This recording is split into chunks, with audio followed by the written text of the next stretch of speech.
Hello and Fakhar रागली to all of you. मैं हूं फ़खर यूसुफज़ई और आप देख रहे हैं डिबेट विद फ़खर। आज की डिबेट में बात करेंगे पाकिस्तान और ईरान के बीच में जो टेंशन क्रिएट हुई है। और अभी काफ़ी मतलब पहले ईरान की तरफ से एक अटैक किया गया पाकिस्तान के प्रोविंस बलूचिस्तान का इलाका है पंजगूर। अ, आप लोगों को अगर याद हो तो 2023 के बिल्कुल स्टार्टिंग में एक बहुत बड़ा हमला भी वहाँ पे हुआ था एफसी कैंप के ऊपर। और ये वो इलाका है, वहाँ पे उन्होंने मिसाइल फायर की और ड्रोन अटैक किया था। उसका जवाब पाकिस्तान ने दिया और एक दूसरे के डिप्लोमेट्स को अपने अपने कैपिटल से निकाला। तेहरान ने भी हमारा एम्बेसडर निकाल दिया और जो कैपिटल इस्लामाबाद में उनके एम्बेसडर थे उनको भी कहा गया। वो तो वैसे तेहरान में मौजूद थे तो उनको कहा गया कि आप ना आएँ। क्या हुआ ऐसा कि ये सारी चीज़ें, ये सिचुएशन क्रिएट हुई? अगर टेररिज़्म है तो ये एक बड़ा क्रिटिकल इश्यू है सबके लिए, दर्द-सर बना हुआ है। अफ़गानिस्तान के लिए शायद कुछ और तरह से होगा, ईरान के लिए कुछ और, पाकिस्तान के लिए कुछ और, हिंदुस्तान के लिए। अमेरिका ने बहुत ज़्यादा इसको वावेला किया इस चीज़ का। लेकिन ऐसी क्या चीज़ें हुई, क्या मजबूरियाँ हुई कि उन्होंने पहले पाकिस्तान में अटैक किया और फिर पाकिस्तान ने उसके तकरीबन विदिन अ 24 आवर जवाब दिया और वहाँ पे मिसाइल भी फायर किए। कुछ खबरें ये आ रही कि जेफ-17 का इस्तेमाल किया गया और ड्रोन का इस्तेमाल भी हुआ। लेकिन इसका एंड क्या होगा? क्या इससे मज़ीद हालात ख़राब होंगे या आप दोनों जो है वो ठंडे हो जाएँगे? इसके ऊपर आज बात करेंगे और साथ में इस इश्यू के साथ जुड़ा हिंदुस्तान, क्योंकि पाकिस्तान के साथ उनका कॉन्फ्लिक्ट है, ईरान के साथ बहुत अच्छी दोस्ती है और इत्तेफ़ाक है कि 15 और 16 जनवरी को डॉक्टर जयशंकर जो एक्सटर्नल अफेयर के मिनिस्टर हैं इंडिया के, वो 2 रोज़ा दौरे पर तेहरान आए थे। तो कुछ लोग उससे जोड़ रहे हैं। क्या हकीकत है? मैं तो अभी डॉक्टर साहब से बात कर रहा था कि मैंने कहा कि वो क्या जेब में मिसाइल लेके आए थे कि इनको दे दिए थे कि आप ये चला लें पाकिस्तान के ऊपर? लेकिन खैर एनीवे, हर एंगल को देखना पड़ता है और किसी की अपनी-अपनी वो है, सोच है। उस पे हम ये नहीं कहते कि अगर किसी ने ये कह दिया तो गलत कह दिया या अगर ये नहीं कहा तो सही कहा। डॉक्टर साहब हमारे साथ हैं, आप सबके जाने-पहचाने। डॉक्टर साहब, thank you very much for joining my show. Thank you Fakhar भाई, खैर रागली आपको और आपके सभी दर्शकों को। बहुत शुक्रिया। थैंक अच्छा, यू। डॉक्टर साहब once again thank you very much. Doctor साहब आप जो मतलब जियोपॉलिटिक्स है, इन चीज़ों को और मुख्तलिफ कॉन्फ्लिक्ट ज़ोन आपने देखे हैं, देख भी रहे हैं, मॉनिटर करते हैं, बात भी करते हैं। पाकिस्तान और ईरान के दरमियान छोटी-मोटी चीज़ें तो मैं कहता हूँ हिंदुस्तान पाकिस्तान के दरमियान भी होती है, अफ़गानिस्तान पाकिस्तान के दरमियान भी होती है, ईरान पाकिस्तान के दरमियान। ये कोई पहली दफ़ा नहीं हुआ, लेकिन इस लार्ज स्केल का इस मिसाइल्स का इस्तेमाल, ड्रोन का इस्तेमाल ये पहली दफा हुआ है।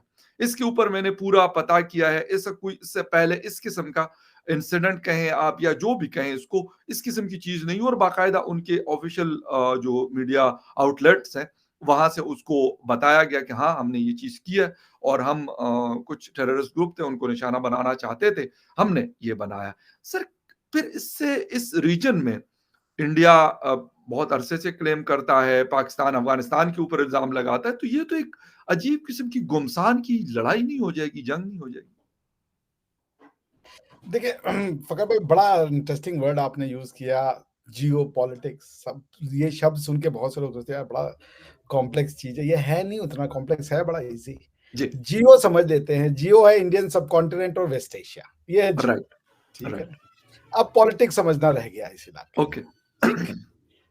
तो इस एरिया की पॉलिटिक्स का जो धुरी है, वो धुरी है इस्लाम, ठीक? ओके, इसमें तो कोई वो नहीं है। और दूसरी धुरी जो है वो है नॉन डेमोक्रेटिक सेटअप, ओके, ठीक? कोई भी गवर्नमेंट इस इलाके में इंडिया को छोड़ के स्टेट जो है वो डेमोक्रेटिक नहीं है। ओके, दुनिया भर की एस्टैब्लिश्ड स्टडीज हैं कि दो डेमोक्रेसीज वॉर पे सेल्डम जाती हैं, बहुत कम रेट होता है ओके, जब डेमोक्रेसीज आपस में लड़ रही हो। अगर हम अभी एग्जिस्टिंग कॉन्फ्लिक्ट का स्टडी कर लें, आज की डेट में जो जियो पॉलिटिक्स में घटनाएं हो रही हैं, जिसको कि हम आर्म्ड कॉन्फ्लिक्ट कह सकते हैं, वो एक है यूरोप में, रशिया यूक्रेन, और दूसरा है वेस्ट एशिया में। पूरा का पूरा ये एरिया अभी बेसिकली इसराइल और हमास कहना चाहें तो आप जी, कह लें, राइट, ठीक है। इसके अलावा कोई और सिग्निफिकेंट कॉन्फ्लिक्ट कहीं नहीं चल रहा है जो मुझे अभी समझ में आ रहा हो। कहीं चल रहा हो मैं मिस कर दूं तो बात अलग है, ठीक है ना? तो क्या रीजन है कि ये जो वेस्ट एशिया का रीजन है या जो इंडियन सब कॉन्टिनेंट का रीजन है, यहाँ पे इतनी अशांति है? राइट। पहले तो इसके इसके कई लेयर हैं, इनको हिस्सों में समझते हैं। पहले समझते हैं ईरान पाकिस्तान के रिलेशनशिप, और फिर पाकिस्तान और अफगानिस्तान के रिलेशनशिप, पाकिस्तान इंडिया के रिलेशनशिप, और सबसे स्टार्टिंग पॉइंट है the role of non state actors. ठीक है ना? राइट। इस सही। पूरी कॉन्फ्लिक्ट का सेंट्रल प्लेयर है नॉन स्टेट, और इस ठीक। पूरी कॉन्फ्लिक्ट में स्टेट जो है वो सारी की सारी डेमोक्रेसीज है। ठीक है ना? राइट। और जितने नॉन स्टेट हैं वो बेसिकली, अब इनको आप अगर डेमोक्रेसी कह लें, मैं सीरिया को डेमोक्रेसी तो कहूंगा नहीं, मैं हमास को भी, पैलेस्टाइन को भी डेमोक्रेसी उस सेंस में नहीं कहूंगा, और ना ही मैं ईरान को डेमोक्रेसी कहूंगा। ठीक जी। है ना? अब इसके ये देखते हैं कि ये नॉन स्टेट एक्टर्स के बीच में लड़ाई हो रही है, क्योंकि एज अ लॉयर मैं ये जो भी हो रहा है वेस्ट एशिया में, इसको वॉर नहीं कह सकता। ओके। वो मैं इसको टेररिस्ट ऑपरेशन कह सकता हूं, मैं इसको नॉन इंटरनेशनल आर्म कॉन्फ्लिक्ट कह सकता हूं। मतलब इसकी क्लासिफिकेशन टफ है। वो ओके। क्यों है ये आप जान लीजिए। जेनेवा कन्वेंशन के अंदर में, फखर भाई, क्योंकि जेनेवा कन्वेंशन जब आप किसी के ऊपर लगाते हैं तो उसको लगाने के पहले ये प्रूव करना पड़ता है कि ये कन्वेंशन अप्लाई कर रहा है। ठीक है ना? और जी। उसकी कंडीशन है कि जेनेवा कन्वेंशन तभी लगेगा फकर भाई, जब दो देशों के बीच में लड़ाई होगी। जी। यदि कोई ऐसी लड़ाई जिसमें एक पार्टी देश नहीं है, यानी स्टेट नहीं है, नॉन स्टेट है, जेनेवा कन्वेंशन का एप्लीकेशन नहीं लगता, बारिंग आर्टिकल 3, वो बहुत कन्वेंशन में जाने की जरूरत नहीं है, यानी जेनेवा कन्वेंशन अप्लाई ही नहीं होगा। इन सारे के बीच में जेनेवा कन्वेंशन कहीं अप्लाई नहीं हो रहा है ऑफ इंटरनेशनल आर्म कॉन्फ्लिक्ट। उसका रीजन ये है कि ये वॉर कहीं नहीं हो रहा। ठीक है ना? ये एक बड़ी अजीब सी जो जो लॉयर्स है उनके लिए सिचुएशन है कि how to explain these phenomena. ये टेररिस्ट ऑपरेशन है, ये टारगेटेड किलिंग है, ये असैसिनेशन है, ये नॉन इंटरनेशनल ऑन कॉन्फ्लिक्ट है, ये क्या है? ये बहुत टफ है। क्योंकि इजराइल पैलेस्टाइन से नहीं लड़ रहा है, इजराइल हमास से लड़ रहा है। जी। ईरान ने पाकिस्तान के ऊपर अटैक नहीं किया, ईरान ने जैश ए अदल के ऊपर अटैक किया। जी। तो अब क्वेश्चन ये कि जब ये आर्म कॉन्फ्लिक्ट नहीं हो रहा है तो फिर इस कॉन्फ्लिक्ट का सिरा जो है वो नॉन स्टेट एक्टर्स पे बन रहा है। नॉन स्टेट एक्टर्स इस इलाके में क्यों है? ओके। क्यों इतने ज्यादा नॉन स्टेट एक्टर्स बन रहे हैं? क्योंकि आपने भी जिनके ऊपर अटैक किया वो so called Baloch liberation army से रिलेटेड लोग थे, जिनको कि आपने जाकर के ईरान की टेरिटरी सियास्तान वाले इलाके में जाके अटैक किया है। जी। ठीक है ना? उसका रिस्पांस बलोच लिबरेशन आर्मी ने दे दिया कि आपको उसकी कीमत भुगतनी हाँ, पड़ेगी, प्रेस रिलीज आया बिल्कुल उनका, मैंने पढ़ा। कि आप इन लोगों को मारे हो। तो हम बाकी कंट्रीज का छोड़े, आप पाकिस्तान को देखें। जी। पाकिस्तान लॉ ऑफ कर्मा के ऊपर फंस चुका है। ठीक है ना? ओके। पाकिस्तान ने हर वो खेल जो हिंदुस्तान के साथ खेला, वही खेल उनके साथ हो रहा है। टीटीपी की कॉन्फ्लिक्ट समझ लेते हैं क्या? टीटीपी, अब पाकिस्तान कहता है अफगानिस्तान के लोग हैं जो हमारे यहाँ आते हैं और अटैक करते हैं, और अफगानिस्तान से कहता है कि इनके ऊपर एक्शन लो, नहीं लोगे तो हम जाके एक्शन लेंगे। यही जी। काम हम कहते थे कि हमारे यहाँ तुम्हारे लश्कर के लोग आते हैं, आप इन पे अटैक कीजिए, नहीं अगर करेंगे तो हमको लेना पड़ेगा। और पाकिस्तान कहता है ये हमारे लोग नहीं है, ये आपके लोग हैं। सेम आर्गुमेंट अफगानिस्तान कहता है कि टीटीपी हमारे लोग नहीं है, टीटीपी आपके लोग हैं, आपको एक्शन लेना है, हमारे अफगानी नहीं है एक बीच में। जी। ठीक है ना? यही बात तो अफगानिस्तान कह रहा है कि none of them are Afghanis, they are basically the Pashtun ख्वा इलाके के होंगे या नॉर्थ वजीरिस्तान इलाके के, मगर अफगान नहीं है। ये उनका आर्गुमेंट है। तो जी। पॉइंट ये है कि क्या ये लड़ाई क्या इसको हम लड़ाई कहें? आंसर है ये लड़ाई नहीं है। अगर ये लड़ाई नहीं है, क्योंकि क्यों नहीं ईरान ने पाकिस्तान के ऊपर अटैक किया, पाकिस्तान की आर्मी के, और पाकिस्तान ने रिटेलिएशन में ईरान की आर्मी पे क्यों नहीं अटैक किया? इंडिया ने जब बालाकोट में अटैक किया था, पाकिस्तान की आर्मी के ऊपर अटैक नहीं किया था। यही बात हमारे भी उस समय के जो होम सेक्रेटरी थे या जो भी वो पोर्ट्स था, उन्होंने आके कहा कि हमने आतंकवादी ठिकानों पे हमला करा है। We have only attacked on terrorist places, not on the state of Pakistan, यानी रावलपिंडी पे, जीएचक्यू पे, कोटा पे, या जहां भी आपकी जो आर्म फोर्सेज है वहां नहीं हमला किया, हमने टेररिस्ट को मारा है। ये एक इंटरनेशनल लॉ या आप कह ले लॉ के बीच का वैक्यूम है, जो सारे के सारे देश इसको जो है वो एक्सप्लॉइट कर रहे हैं। लेकिन नॉन स्टेट एक्टर्स का फिनोमिना पाकिस्तान में बहुत ज्यादा है। पाकिस्तान की स्टेट का टोटल आर्ग्यूमेंट यह है कि हम तो कुछ नहीं करते, नॉन स्टेट एक्टर्स ही करते हैं जो भी। और मैं आपको फकर भाई as a lawyer and a constitutional law expert बताऊं कि पाकिस्तान का कॉन्स्टिट्यूशन नॉन स्टेट एक्टर ही बनाता है, स्टेट वो बनाता नहीं, इसीलिए आपकी स्टेट कमजोर है। अब इसको ऐसे समझ लीजिए, आप क्या, एक मजलिस शुरा है, मजलिस शुरा का काम है लॉ बनाना, ठीक है ना, पार्लियामेंट है वो एक तरीके का, its job is to make law.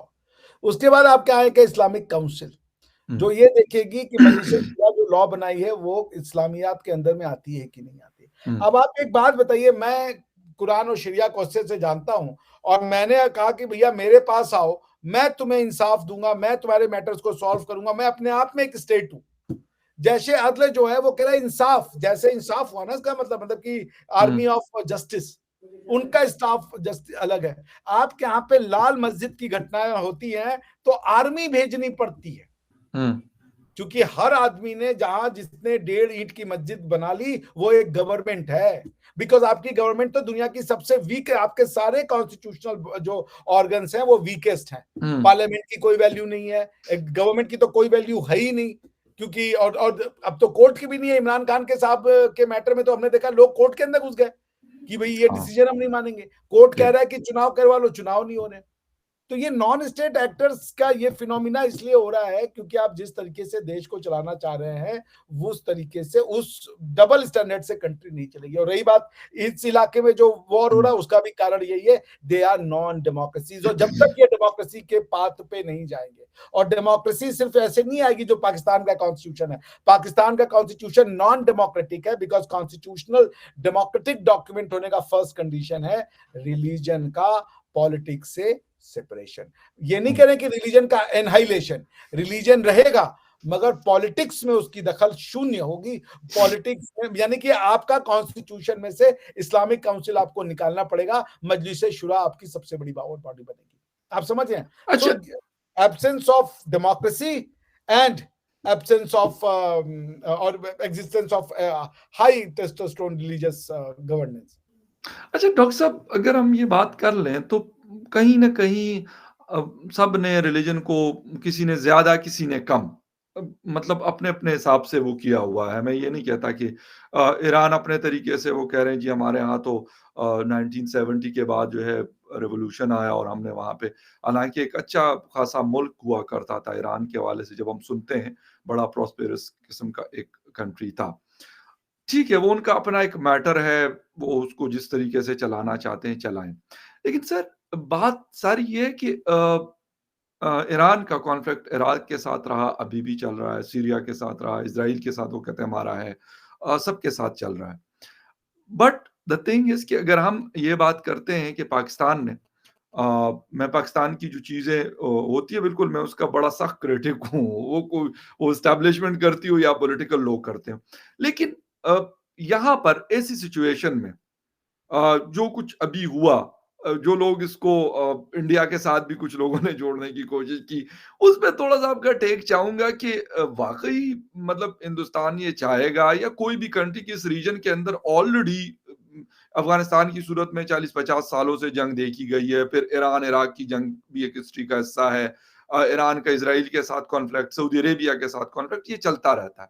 कि एक इस तरह की एक और चीज़ हो, और कोई लोग कहते हैं कि जी अब ये अमेरिका की जंग लड़ी जा रही है। ये भी लोग कह रहे हैं। नहीं, अमेरिका इस इलाके में जंग लड़ने में कोई इंटरेस्टेड नहीं है। अमेरिका सही। को ये पता है कि अमेरिका का एक इंटरेस्ट है वेस्ट एशिया में, इज़राइल, बस। जी, इज़राइल की सुरक्षा। ओके। वो उनको ये पता है कि अगर इस वेस्ट एशिया में स्पेशली अगर वो खाना जंगी करेंगे, जो गलती वो कर चुके हैं इराक में और जो वो गलती कर चुके हैं सीरिया में, ये दोनों जगह में ऐसा पावर वैक्यूम क्रिएट हुआ और ऐसी भयानक फोर्सेस एग्जिस्टेंस में आई आईएस के फॉर्म में कि लोगों की रूह कांप गई। ठीक है ना? वो ये करना नहीं चाहेंगे। सद्दाम हुसैन को आपने मार के क्या कर लिया, इराक आज तक स्टेबलाइज नहीं हुआ। बिल्कुल। आपने सीरिया में मुदाखलत करके देख ली, आज तक स्टेबलाइज नहीं हुआ पूरा हिस्सा। आज भी वो जो नाम मैं भूल रहा हूँ, जो उनके वो हैं अल-बसद साहब, उनके बशार अल कंट्रोल असद। में, बशार उल बसद जो है उनके कंट्रोल में तो नहीं आया आज भी हिस्सा। बिल्कुल सही। तो अमेरिका ने अपने हाथ जला चुके हैं, वो बहुत सीख चुके हैं, वो यहाँ पे इज़राइल की सुरक्षा ज़रूर चाहेंगे, मगर उसका तरीका उन्होंने निकाला था I-2U2, उसका तरीका उन्होंने निकाला था नॉर्थ साउथ वो कनेक्टिविटी वाली रोड और ऑल सब, वो मोहम्मद बिन सलमान के रोड पे चलने को तैयार थे, रादर देन की रिजीम चेंज। उनको ये समझ में आ चुका था कि जो एग्जिस्टिंग रिजीम है उसके साथ काम करना सीखना पड़ेगा। ठीक है ना? तो मुझे नहीं लगता कि कोई अमेरिका की जंग लड़ रहा है या अमेरिका अपनी जंग लड़वा रहा है। बिल्कुल ठीक। अमेरिका अमेरिका ने रेड सी में अपने बहरीन आया अमेरिका के साथ लड़ने भाई, ठीक है ना? तो रही बात ये कि ये जो इंडिया इंडिया के जयशंकर साहब गए, उन्होंने कहा कि भैया ज़्यादा बात इनको बता दो। ईरान इतना बेवकूफ तो नहीं है। बिल्कुल।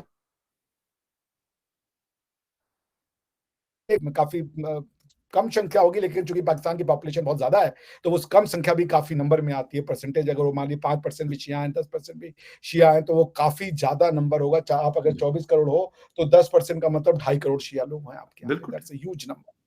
तो ईरान उनको डिस्टेबलाइज नहीं करना चाहेगा, ना ही ईरान किसी भी तरीके से पाकिस्तान में दुश्मनी चाहेगा। इस्लाम जो भी हो एक कोहेसिव फोर्स है दोनों के बीच में किसी भी तरीके के प्रॉब्लम्स को रोकने का। ऑल्दो वो अभी फेल हो रहा है, उसका रीजन ये है कि पाकिस्तानी इस्लाम ने एक डिफरेंट फॉर्म ले लिया है, क्योंकि हर आदमी का फॉर्म एक इंटरप्रिटेशन अलग है। वो अपनी उसने 1.5 ईंट की मस्जिद बना रखी है, which has created a problem, और स्टेट ऑफ पाकिस्तान उनके कंट्रोल में नहीं रह गया, क्योंकि ये जैश ए ने 2013 में भी आपके ईरान के सोल्जर्स को मारा था, 2019 में भी मारा था। ये घटनाएं वो लगातार करते रहते हैं। तो मुझे नहीं लगता कि इंडिया के कहने पे इजराइल या ईरान इतना मूर्ख है कि वो पाकिस्तान पे अटैक करेगा या किसी और पे अटैक करेगा।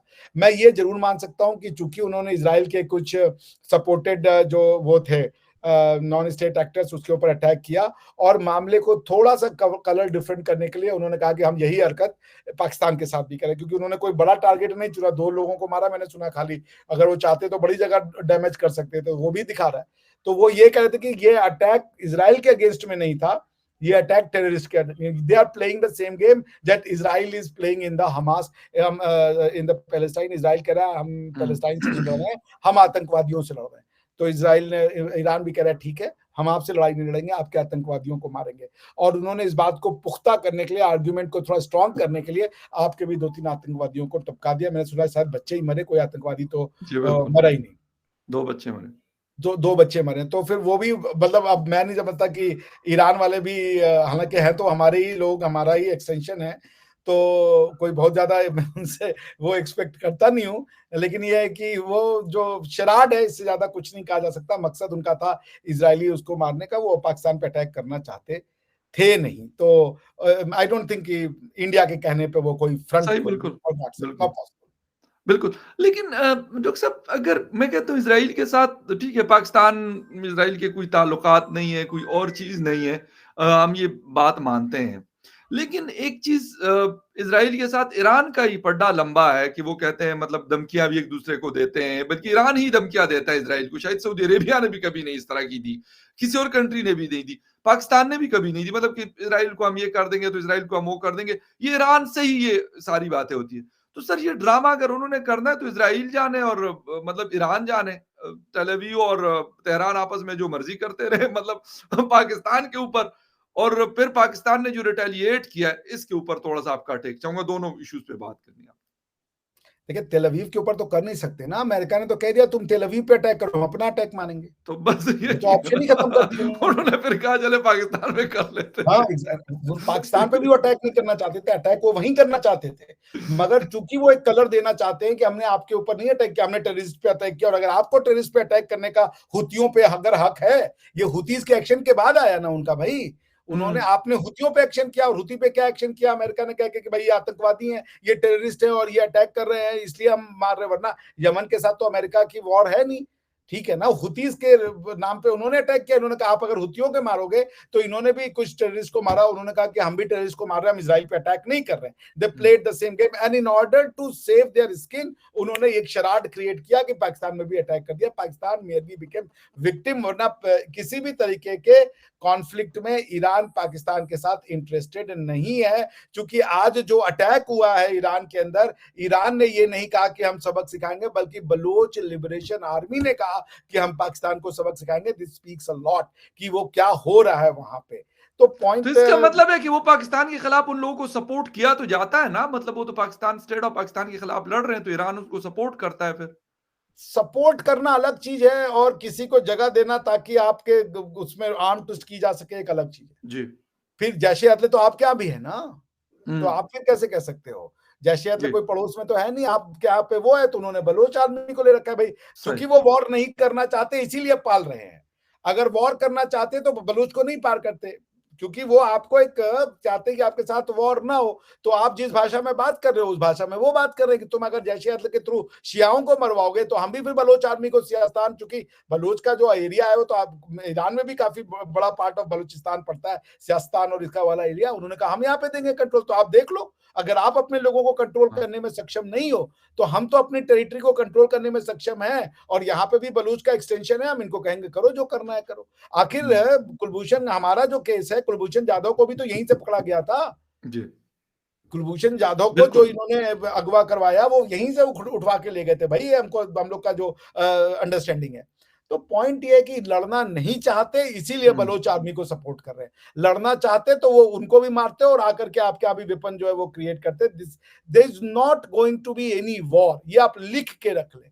There is only going to be low intensity non state actors का, ये जिसको आप चाहे तो, बिकॉज चूंकि वॉर हम यूज नहीं कर सकते, war as a word is only use when both the party, जब दोनों देश कॉन्फ्लिक्ट में, दोनों कॉन्फ्लिक्ट में दोनों पार्टी देश हों, सॉवरिन कंट्री हो, तभी आप वॉर का वर्ड यूज कर सकते हैं। अभी जो चल रहा है, ना तो इजराइल हमास में वॉर हो रहा है क्योंकि वो हमास नॉन स्टेट एक्टर्स है, ना तो इजराइल और ईरान और पाकिस्तान में हो रहा है क्योंकि ईरान ने पाकिस्तान पे नहीं जैशे अदल पे अटैक किया है, और ना ही पाकिस्तान और ईरान में हो रहा है क्योंकि पाकिस्तान ने भी ईरान पे नहीं बल्कि बलोच लिबरेशन आर्मी के कुछ पार्ट्स पे अटैक किया हुआ है। So there is no war, war कहीं नहीं है। हाँ, वायलेंस जरूर हो रही है। अब इस वायलेंस को आप क्राइम कह लें, अब इस वायलेंस को आप लो इंटेंसिटी कॉन्फ्लिक्ट कह लें, आप इसको नॉन इंटरनेशनल आर्म कॉन्फ्लिक्ट कह लें, आप इसको टेररिज्म कह लें, आप इसको ऑर्गेनाइज्ड क्राइम कह लें, आप इसको ट्रांसनेशनल क्राइम कह लें, ये आपकी विजडम पे छोड़ दिया, but this is not a war. बिल्कुल सही है, और मेरे ख्याल वॉर होनी भी नहीं चाहिए। ईरान और इराक की 8 साल कहते हैं कि जंग चली, लाखों लोगों की जानें गई, लेकिन उसका रिज़ल्ट क्या हुआ? फिर इस तरह इराक और अमेरिका के दरमियान जो कुछ देखने को मिला, सीरिया में, अफ़गानिस्तान में, लीबिया में, या भी यूक्रेन रशिया की वॉर अगर चल रही है, या फिर हमास वर्सेस इज़राइल चल रही है, तो दोनों तरफ उसका नुकसान हो रहा है और बराबर हो रहा है। पाकिस्तान इंडिया की 4-5 जंगें हो चुकी हैं, इंडिया और चाइना की 3 जंगें हो चुकी हैं। तो नुकसान तो बहरहाल जंग में ये नहीं होता कि एक कहता है कि नहीं जी मेरा तो बिल्कुल नुकसान नहीं होगा, मैं दूसरे का नुकसान करता रहूँगा, ऐसा नहीं हो सकता। हाँ, ये है कि रोल प्ले करना, चीन जिस तरीके से मतलब उन्होंने स्टेप उठाने की कोशिश की है कि ईरान को भी उन्होंने कहा, पाकिस्तान को भी कहा कि थोड़ा-सा कूल डाउन हो, शांत हो जाएँ। इस तरह की चीज़ें मेरे ख़्याल में इस रीजन में पहले बहुत सारे मसले-मसाइल चल रहे हैं, तो अगर ये चीज़ शुरू हो गई तो ये मज़ीद खतरनाक हो जाएगी। डॉक्टर साहब ने कहा कि ये वॉर नहीं है, बिल्कुल सही कहा उन्होंने।